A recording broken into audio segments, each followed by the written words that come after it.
Hello চাকরি প্রত্যাশী ভাই ও বোনেরা, সবাই আশা করি সবাই ভালো আছেন, সুস্থ আছেন।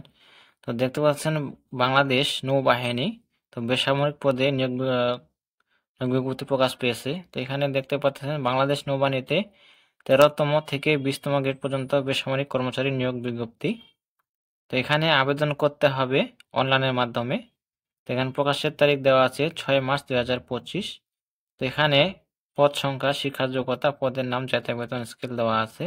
তো এখানে 1 থেকে এখানে দেওয়া আছে 32 পর্যন্ত 252 জন দেওয়া আছে মোট। তো এখানে নিচ থেকে শুরু করব। এখানে দেওয়া আছে 32 নং পদে বারবার এখানে জাতীয় বেতন স্কেল দেওয়া হবে 20তম গ্রেডে 8,250 থেকে 20,010। এখানে একজন লোক নেওয়া হবে। শিক্ষা যোগ্যতা দেওয়া আছে 8ম শ্রেণী বা জুনিয়র স্কুল সার্টিফিকেট বা সমপর্কোত্তীর্ণ হতে হবে। এখানে দেওয়া আছে ওয়াশারম্যান এখানে 2জন লোক নেওয়া হবে। শিক্ষা যোগ্যতা 8ম শ্রেণী বা জুনিয়র স্কুল সার্টিফিকেট বা সমপর্কোত্তীর্ণ হতে হবে। তারপর দেওয়া আছে 30 নং পদে খাগরব এখানে 17 জন লোক নেওয়া হবে। 8ম শ্রেণী বা জুনিয়র স্কুল সার্টিফিকেট বা সমপর্কোত্তীর্ণ হতে হবে। সংশ্লিষ্ট কাজের বাস্তবিকতা থাকতে হবে।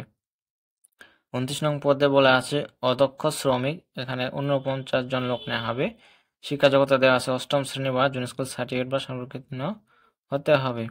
28 নং পদে বলা আছে ফিল্ড হেলথ ওয়ার্কার এখানে 20তম গ্রেড বেতন দেওয়া হবে। জাতীয় বেতন স্কেল দেওয়া হবে 8,250 থেকে 20,010। একজন লোক নেওয়া হবে। জুনিয়র স্কুল সার্টিফিকেট পাস থাকতে হবে।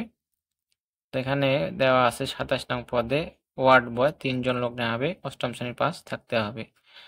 তারপর দেওয়া আছে 26 নং পদে লস্কর একজন লোক নেওয়া হবে। জুনিয়র স্কুল সার্টিফিকেট 8ম শ্রেণীর পাস থাকতে হবে।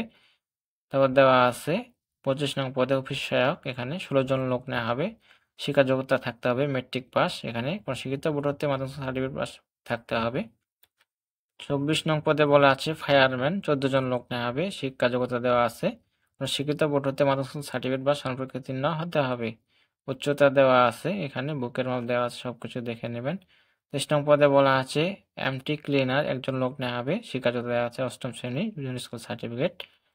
22 নং পদে বলা আছে আয়া এখানে 3 জন লোক নেওয়া হবে। শিক্ষা যোগ্যতা দেওয়া আছে কোনো শিক্ষিত বোর্ড হতে মাধ্যমিক স্কুল সার্টিফিকেট বা সমপর্কোত্তীর্ণ হতে হবে। সংশ্লিষ্ট কাজের বাস্তবিকতা থাকতে হবে। তো 21 নং পদে বলা আছে ট্রেসার এখানে 4 জন লোক নেওয়া হবে। শিক্ষা যোগ্যতা মাধ্যমিক স্কুল সার্টিফিকেট পাস থাকতে হবে। 20 নং পদে বলা আছে বাইন্ডার এখানে 2 জন লোক নেওয়া হবে। মাধ্যমিক স্কুল পাস থাকলে আবেদন করতে পারবেন। তো 19 নং পদে বলা আছে ল্যাবরেটরিজ অ্যাটেন্ডেন্ট 9 জন লোক নেওয়া হবে। শিক্ষা যোগ্যতা দেওয়া আছে বিজ্ঞান বিভাগ থেকে মাধ্যমিক স্কুল সার্টিফিকেট বা সমপর্কোত্তীর্ণ হতে হবে। 18 নং পদে বলা আছে মিডওয়াইফ এখানে একজন লোক নেওয়া হবে। মাধ্যমিক স্কুল সার্টিফিকেট পাস থাকতে হবে। 17 নং পদে বলা আছে কম্পোজিটর এখানে একজন লোক নেওয়া হবে। উচ্চ মাধ্যমিক সার্টিফিকেট পাস থাকলে আবেদন করতে হবে পদে।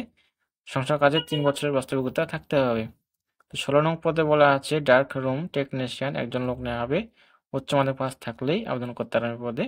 15 নং পদে বলা আছে মুয়াজ্জিন একজন লোক নেওয়া হবে। শিক্ষা যোগ্যতা দেওয়া আছে কোনো শিক্ষিত বোর্ড হতে আলিম পরীক্ষা উত্তীর্ণ হতে হবে। 14 নং পদে বলা আছে টেলিফোন অপারেটর 8 জন লোক নেওয়া হবে।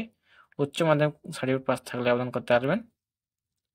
তো 13 নং পদে বলা আছে জুনিয়র টাইম কিপার একজন লোক নেওয়া হবে। শিক্ষা যোগ্যতা দেওয়া আছে উচ্চ মাধ্যমিক সার্টিফিকেট পাস থাকলে আবেদন করতে পারবেন।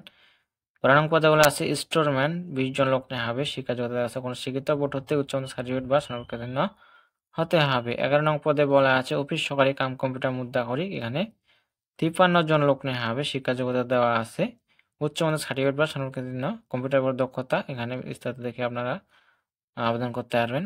10 নং পদে বলা আছে নার্স 4 জন লোক নেওয়া হবে। শিক্ষা যোগ্যতা দেওয়া হচ্ছে কোনো শিক্ষিত বোর্ড হতে মাধ্যমিক স্কুল সার্টিফিকেট বা সমপর্কোত্তীর্ণ হতে হবে। 9 নং পদে বলা আছে লাইব্রেরি অ্যাসিস্ট্যান্ট 4 জন লোক নেওয়া হবে। শিক্ষা যোগ্যতা দেওয়া আছে উচ্চ মাধ্যমিক সার্টিফিকেট ইন্টার পাস থাকলেই আবেদন করতে হবে পদে। 8 নং পদে বলা আছে ক্যাশিয়ার এখানে একজন লোক নেওয়া হবে। শিক্ষা যোগ্যতা দেওয়া আছে স্নাতক বা ডিগ্রি পাস থাকলেই আবেদন করতে পারবেন। তো এখানে 7 নং পদে বলা আছে সহকারী এক্সামিনার 3 জন দেওয়া আছে। তারপর দেওয়া আছে 6 নং পদে ল্যাবরেটরি অ্যাসিস্ট্যান্ট 4 জন লোক নেওয়া হবে। শিক্ষা যোগ্যতা দেওয়া আছে বিজ্ঞান বিভাগে রসায়ন বিদ্যা সহ স্নাতক বা সমান ডিগ্রি পাস থাকতে হবে। 5 নং পদে বলা আছে ষাট মুদ্রাকরী কাম কম্পিউটার অপারেটর 6 জন লোক নেওয়া হবে। এখানে দেওয়া আছে শিক্ষা যোগ্যতা দেখে নেবেন। 4 নং পদে বলা আছে স্টোর হাউস সহকারী 3 জন স্নাতক বা ডিগ্রি পাস থাকতে হবে। 3 নং পদে বলা আছে স্টোর হাউসম্যান, এখানে 10 জন লোক নেওয়া হবে, শিক্ষাগত স্নাতক বা ডিগ্রি পাস। তারপর দেওয়া আছে উচ্চমান সহকারী 7 জন, এখানে স্নাতক বা ডিগ্রি পাস থাকতে হবে। তো সর্বশেষ 1 নং পদে বলা আছে জুনিয়র সায়েন্টিফিক অ্যাসিস্ট্যান্ট, 1 জন লোক নেওয়া হবে, শিক্ষাযোগ্যতা দেওয়া আছে কোনো শিক্ষিত বিশ্ববিদ্যালয় হতে পদার্থবিদ্যা বা রসায়নবিদ্যা অনুমোদিত শ্রেণী বা সমানের চিকিৎসা স্নাতক বা সমান ডিগ্রি পাস থাকতে হবে। এখানে সকল জেলা প্রার্থীগণ আবেদন করতে পারবেন। আবেদনের বয়স হতে হবে, প্রার্থীদের বয়স হতে হবে 5 এপ্রিল 2025 তারিখে 18 থেকে 32 বছরের মধ্যে হতে হবে। এখানে আবেদনের ফি বাবদ কত টাকা, আবেদন করতে শুরুর তারিখ এবং শেষ তারিখ, আবেদনের লিঙ্ক এখানে দেওয়া আছে, জানাবো আপনাদেরকে, সাথে থাকবেন। তো যে দেখতে পাচ্ছেন আবেদনপত্র পূরণ সংক্রান্ত শর্তাবলী, প্রার্থীগণ এই যে ওয়েবসাইট bndcpteltalk.com বিডি ওয়েবসাইটে প্রবেশ করে আবেদন ফর্ম পূরণ করতে পারবেন। তো অনলাইনে আবেদনপত্র পূরণ সংক্রান্ত বিস্তারিত তথ্য ও নিয়মাবলী দেওয়া আছে, এখানে দেওয়া আছে, এখানে যে www.novemilbd ওয়েবসাইটে পাওয়া যাবে। তো আবেদনের সময়সীমা, এটা মূল বিষয়, এখানে দেওয়া আছে। আবেদন পরীক্ষার ফি, আবেদন করতে হবে অনলাইনের মাধ্যমে। অনলাইনে আবেদনপত্র পূরণ ও পরীক্ষার ফি যেমন শুরুর তারিখ ও সময় দেওয়া আছে 11 মার্চ 2025 সকাল 10টা হতে, আবেদন শেষ হবে 5 এপ্রিল 2025 বিকাল 5টা পর্যন্ত। এখানে শেষ হবে 5 এপ্রিল 2025 বিকাল 5টা পর্যন্ত।